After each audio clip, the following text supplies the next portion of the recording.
preparing. Yes, yay! You did it. Good morning, District 115. Scott Transu, Club Growth Director, not growth. The word of the day is growth, so I can say it correctly.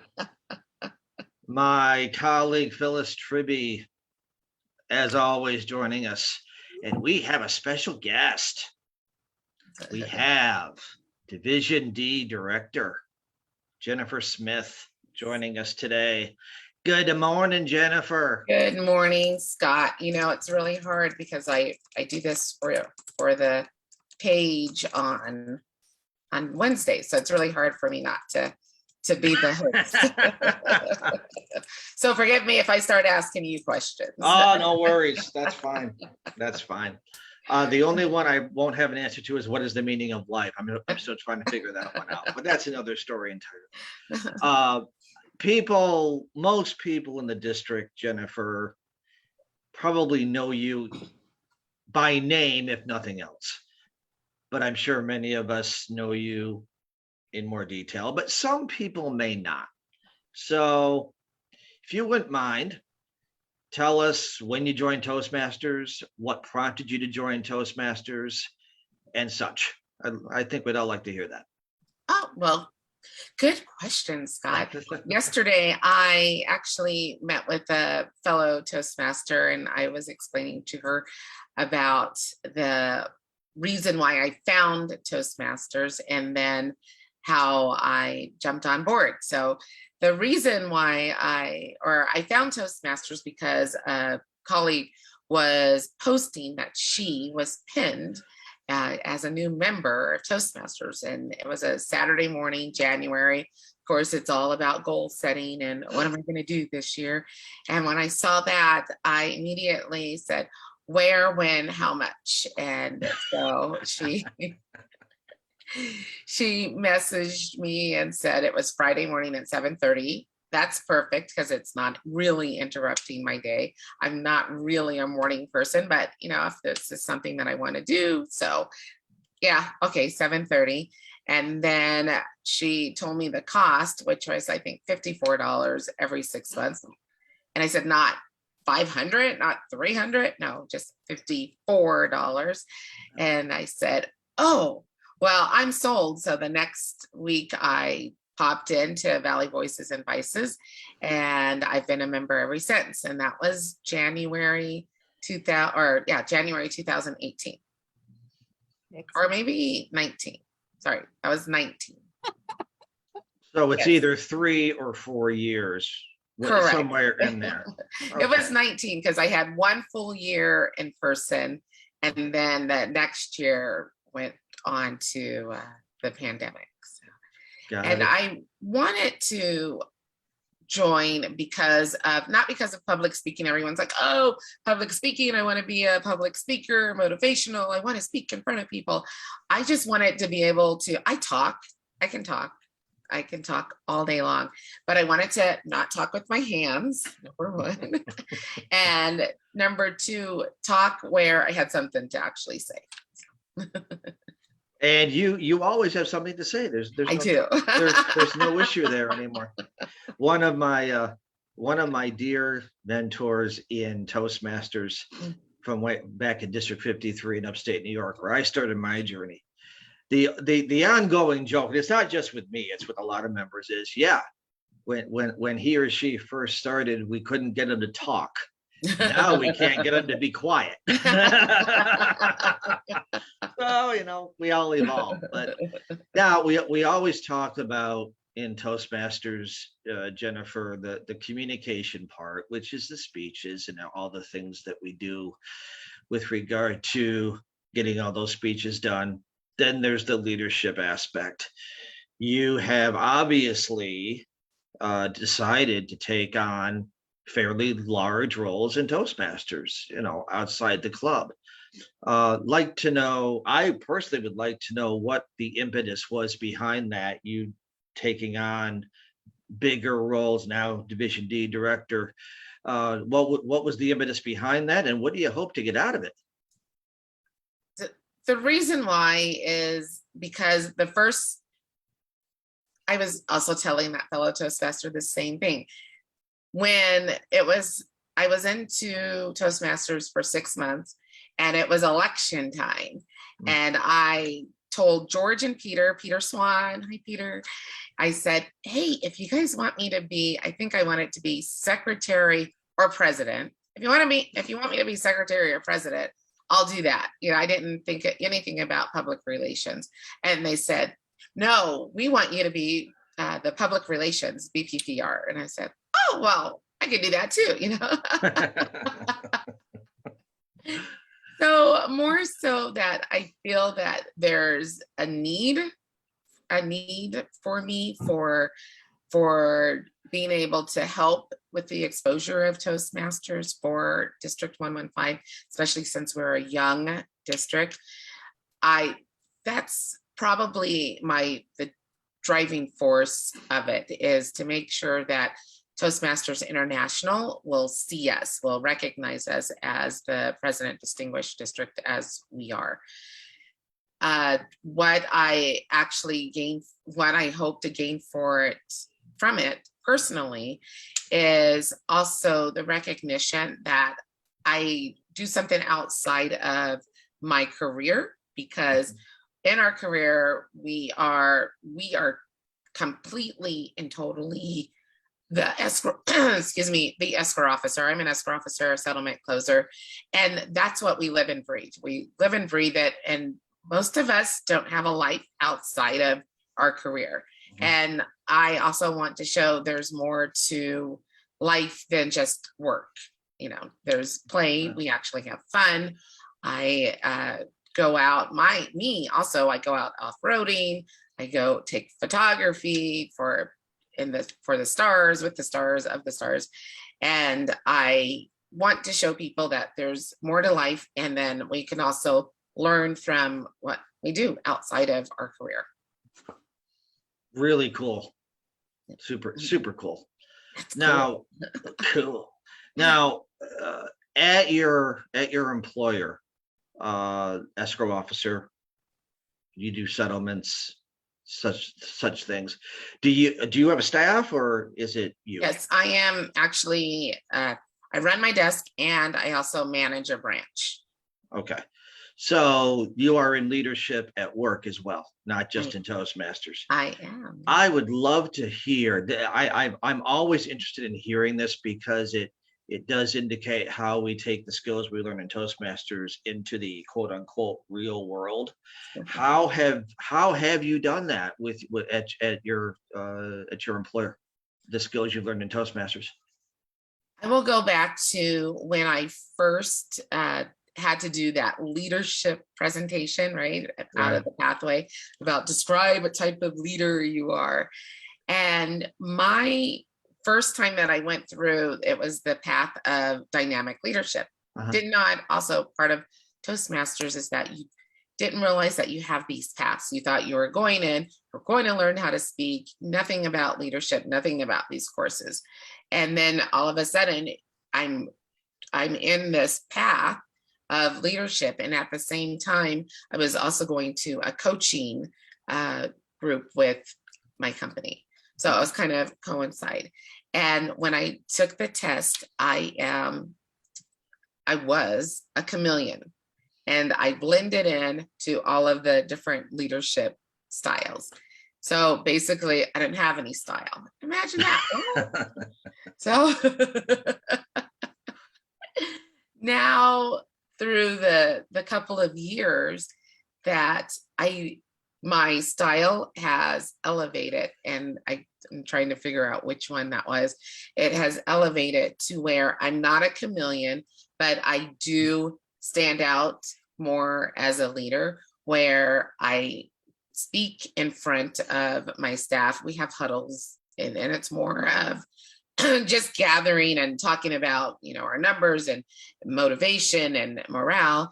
And now I could see the difference of me being able to be effective with what I have to say. And I think that's probably the big proud moment of me actually communicating and engaging and building relationships with my staff.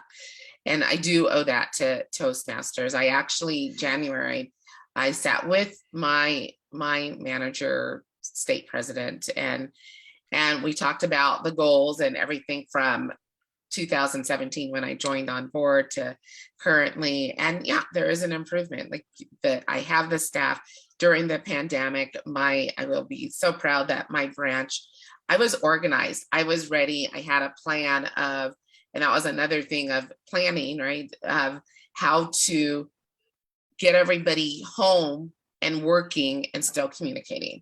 And my branch was probably the least complaining, I was trying to say a word, least complaining group of the branch because, and actually in Toastmasters, one of my fellow Toastmasters did a plan of how she cleaned up a certain area, and it was step by step, the plan, what had to happen and what was the outcome. And so that I remember that from listening in the audience of, hey, I have to have this plan, I have to be ready, I have to make sure everybody's ready. So it was, who has the best cable? Do you have cable? Is it good? Are you going to have a nice setup to be able, or efficient setup to be able to sit at a desk? Because half of us was going home, half of us was staying in the office. So I had to make that decision, and I had to make it in 24 hours because we knew what was coming. And some people said that their branch managers went in and said, okay, throw everything in the box and go home, take your computer and go home, without a plan. So that was probably my proud moment there. Well, good for you. Thank you. Yeah. Phyllis, you have any burning questions for our guest Jennifer that you would like to know? I was just thinking back, and I believe that we don't actually take on leadership. It just seems to be, it just seems to come to us. It's like I started out in a one-girl office for 16 people, and the company grew to 250.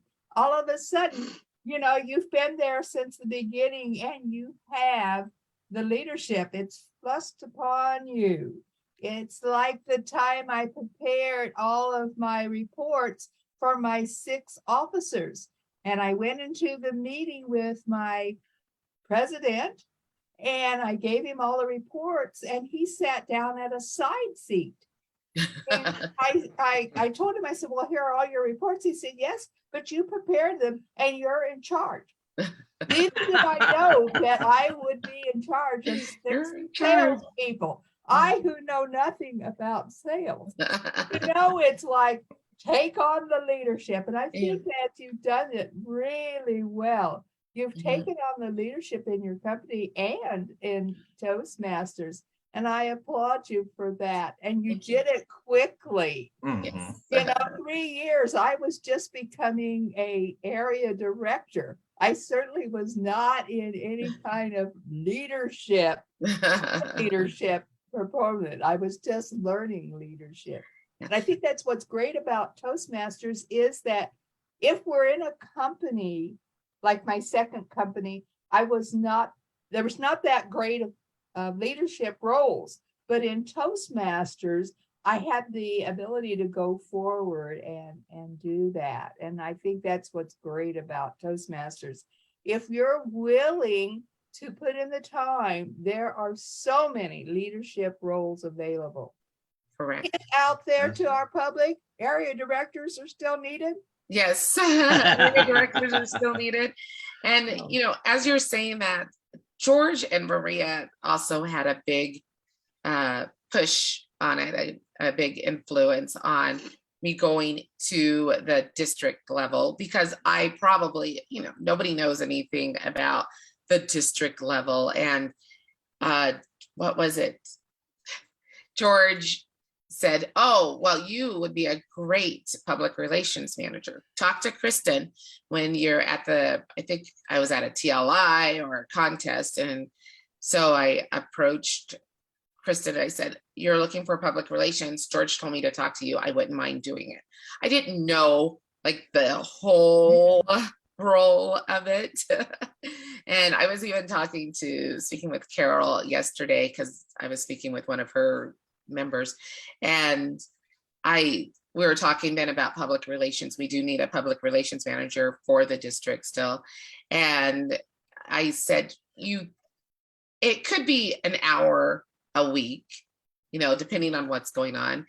But you also have your peer meetings, the TRIO meeting, the DEC meeting, the DOT meeting, and you have all of those. And your brain, if you're in it and you're committed to being the public relations manager, your brain is thinking all the time of, how am I going to make this successful? How do I get the exposure? How do I get other people to share? How do I get other people to go out and commit to being a part of this committee as well, and a part of the cause of exposure? So it's not just a 1 hour a week position. It is something that it's in you.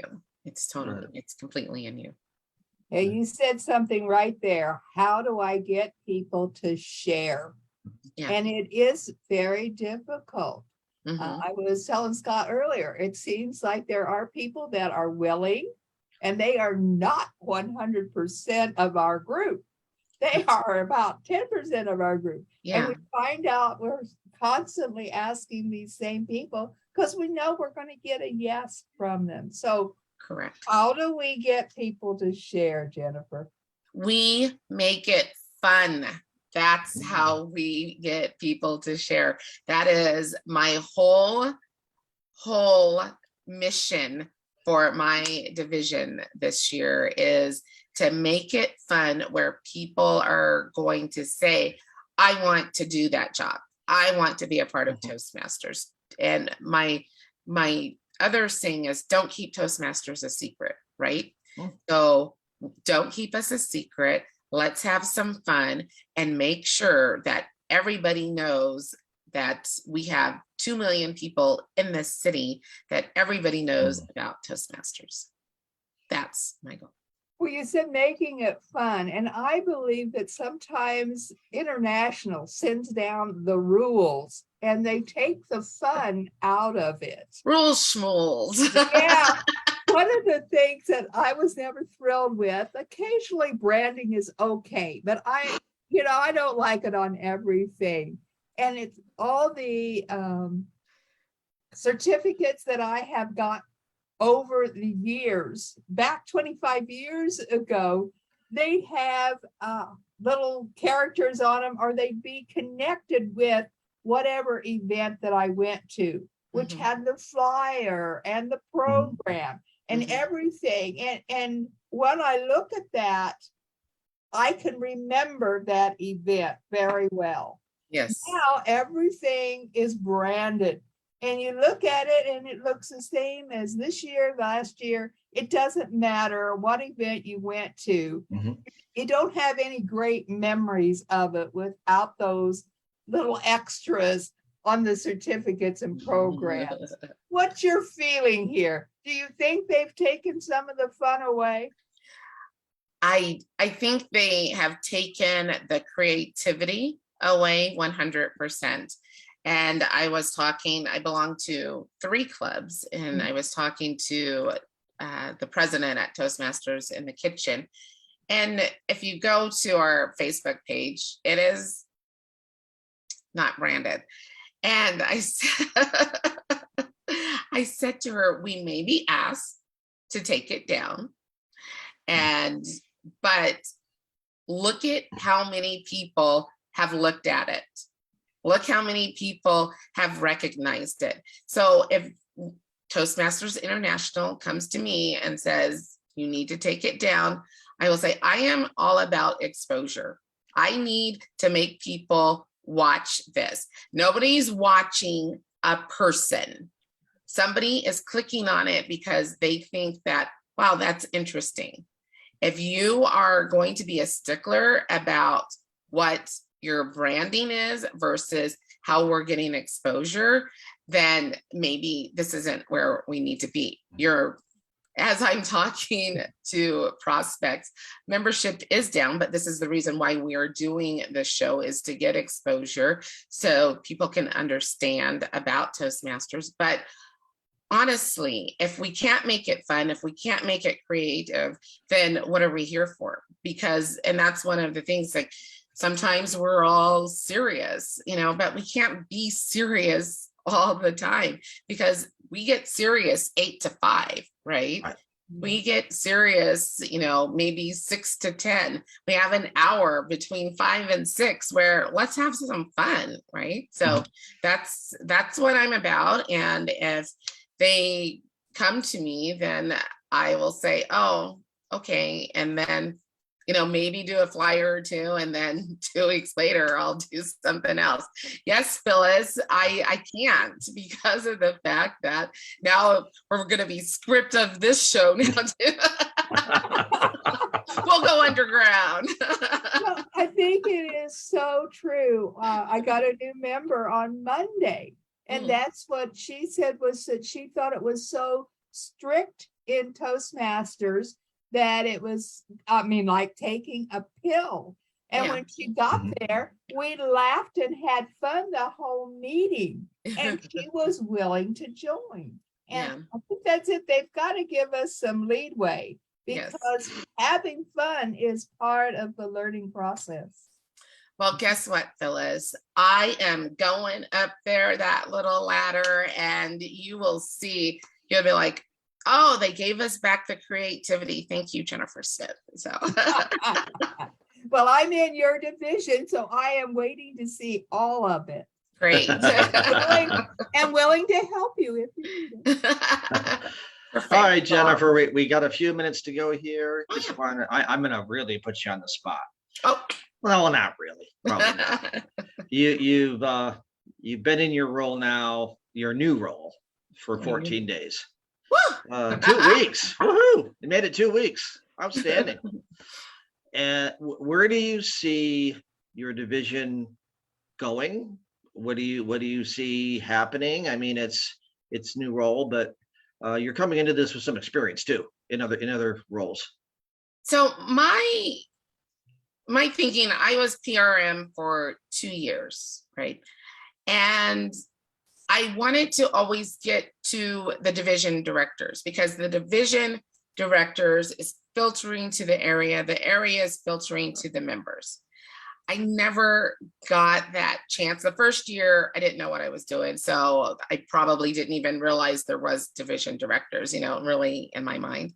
And then I realized there were division directors, and I was trying to figure out, how do I get to the members to have this enthusiasm and to use, I truly believe in social media, because that's where I found Toastmasters, right? So I believe that it works, that somebody could see it and say, I want to join, because I did that. And I would expect everybody to be like me and go, oh my gosh. So my thing is that we need the social media.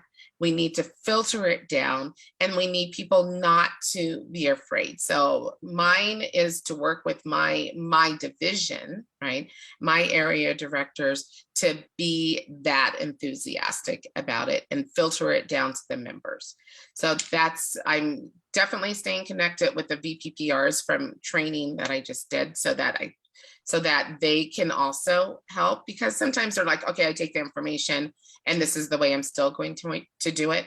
But I want the area directors to also be involved with the VPPRs, because they're the ones who are doing the exposures. So with them, I want them to do videos. My whole purpose this whole year is to see more faces and more creativity with the videos. There's so many different platforms that anybody can use a video on to have that exposure, to have that relation, because it's the relationship that people are seeing your face. And that's what we need, is more of, oh, listen to Jennifer and listen to the way she's speaking. I remember, 2 years ago, all she would do is keep talking and wouldn't stop, just kind of like I'm still doing now. But but listen to her. She is saying something of importance of what she actually wants. And so that is what I want for our members. I want growth. Well, we are so fortunate to have you as part of District 115, Jennifer. I can't wait to see what Division D does. And woohoo! My word is, Yeah. Kristen had a contest 2 years ago when she first became division director, and it was hashtag, and every area and club had a hashtag. Mine is undivided. Oh. Undivided. Mine is undivided. And then big capital D, divided. So we are united and connected. Outstanding. Phyllis, any final questions or thoughts before we end it for another wonderful Wake Up with Toastmasters? Well, I want to thank Jennifer for coming on and helping us this morning, but also I am anxious to go to Toastmasters in the kitchen and see what your web page looks like. Go to our Facebook Checking page. that out. Yes, go to our Facebook. Our web has not been set up yet, but we will. Our website is set up, but it's not the creativity. It's our Facebook page. So go to that one. The Facebook page. All right, will do. I'm anxious to see what you've done. Right. All right, folks. I think that will be a wrap for today. Thank you so much, Jennifer Smith, once again. And Phyllis, as always, a pleasure.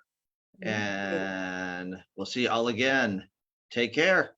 Have a great day. Bye. Bye-bye, all. I have to shut it off. I forgot.